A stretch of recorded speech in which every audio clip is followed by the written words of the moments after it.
Persiapan PT PLN Unit Layanan Pelanggan Muara Beliti pada Pilkada Serentak tahun 2020 cukup matang. Pihak PLN akan mempersiapkan personil selama 24 jam sewaktu Pilkada 9 Desember 2020 mendatang.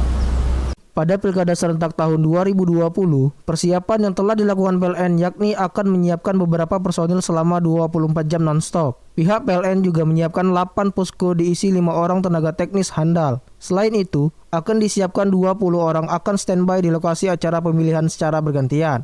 Manajer PT PLN ULP Muara Beliti, Zera Fitrizon mengatakan, persiapan kami lakukan saat ini yaitu melakukan pemangkasan dan perbaikan di tempat yang dianggap rawan kerusakan listrik. Dirinya berharap mudah-mudahan Pilkada tahun 2020 ini berjalan dengan sukses. Dan dari sisi ketenaga listrikan berjalan dengan handal agar bisa mendukung dan mensupport kegiatan berkaitan dengan Pilkada tahun 2020. Sekarang untuk persiapan itu petugas melakukan pemeliharaan rutin setiap hari, pemangkasan dan perbaikan peralatan-peralatan yang memang yang butuh pemeliharaan cepat. Kita berharap mudah-mudahan Pilkada 2020 ini dapat berjalan sukses. Dari sisi ketenagaan juga dapat handal dan bisa mendukung dan mensupport kegiatan-kegiatan yang berhubungan dengan Pilkada 2020 ini.